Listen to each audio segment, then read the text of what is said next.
Kumusta aking mga mag-aaral? Ako si Miss Tokendo, ang inyong guro para sa aralin ito.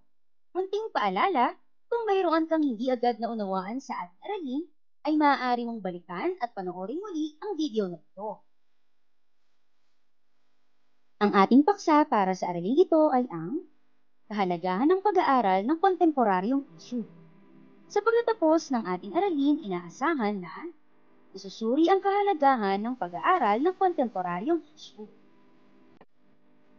Bago tayo magsimula, ano nga ba ang kahulugan ng kontemporaryong issue?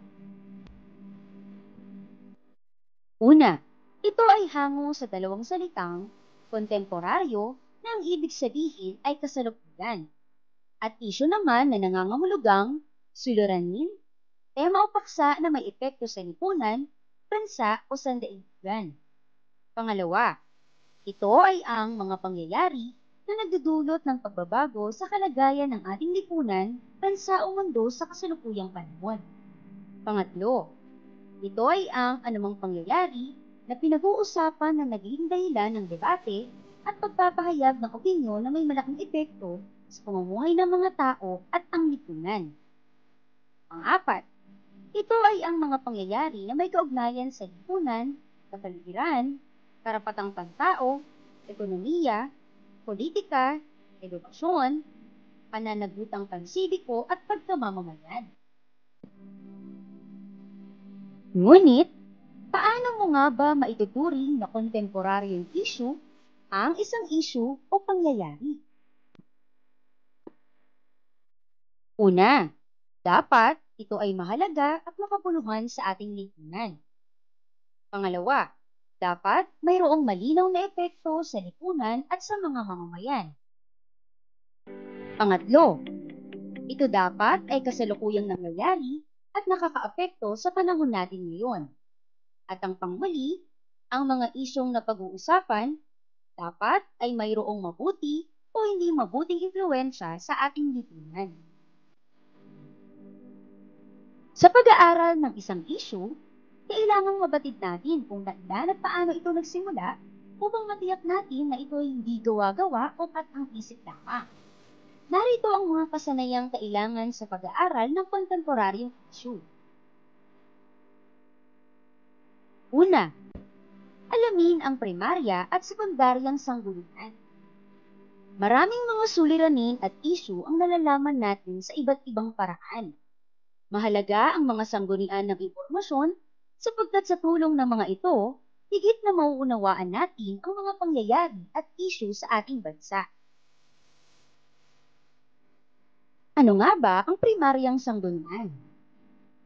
Ito ay ang mga impormasyon at dokumento na mula sa orihinal na tala ng mga pangyayari. Katulad ng talambuhay, larawan, accounts, ulat ng saksi, dokumento, pahayagan, talumpati, guhit, sulat, at personal diary.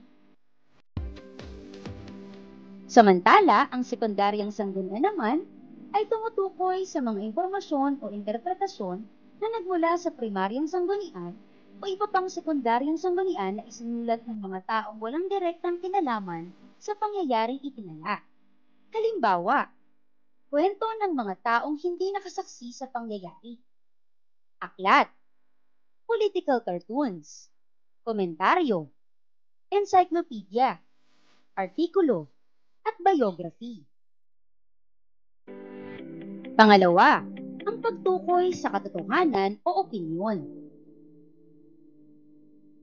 Ngayon ay tuklasin natin kung ano nga ba ang pagkakaiba ng katotohanan at ng opinyon. Katotohanan, ito ay ang mga makatotohanang pahayag o pangyayari na pinatutunayan sa tulong ng mga primaryang sanggunian. Halimbawa, tinatayang milyong katao na ang naapektuhan ng COVID-19 sa buong mundo. Opinyon, ito ay maaaring puro-puro, palagay o haka-haka lamang. Nagpapahiwatig ito ng mga saloobin ng isang tao tungkol sa inilahad na katotohanan.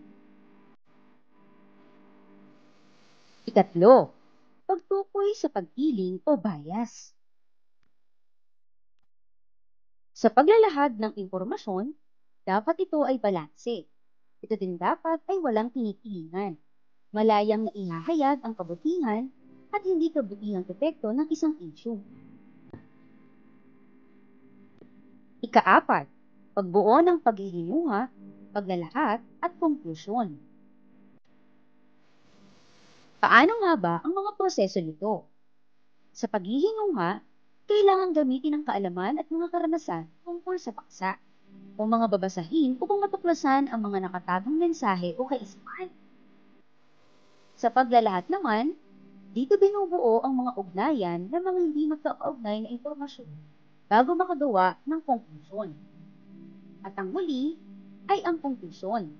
Ito ay ang desisyon, kaalaman o ideyang nabuo pagkatapos ng pag-aaral, obserbasyon at pagsusuri ng pagkakaugnay ng mga halagang ebidensya o kaalaman. Ang tanong ni Juan, bakit mahalaga na pag-aralan ang kontemporaryong issue? Para magkaroon tayo ng malawak na kaalaman sa mga isyu at hamong panlipunan at upang maunawaan natin ang mga sanhi at bunga nito sa isang lipunan at bansa.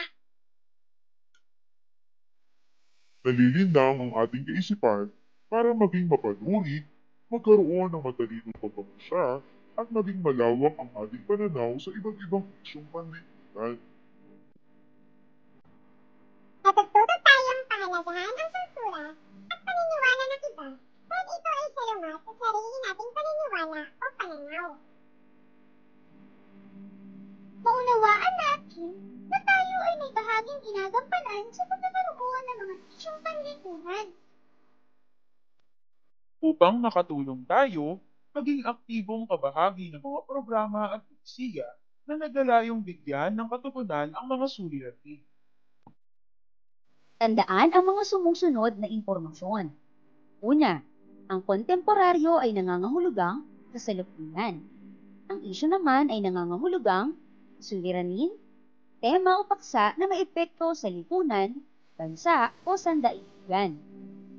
Pangalawa, mahalaga na maunawaan at pag-aralan ng kontemporaryong issue para magkaroon tayo ng malawak na kaalaman sa mga issue at hamong panlipunan.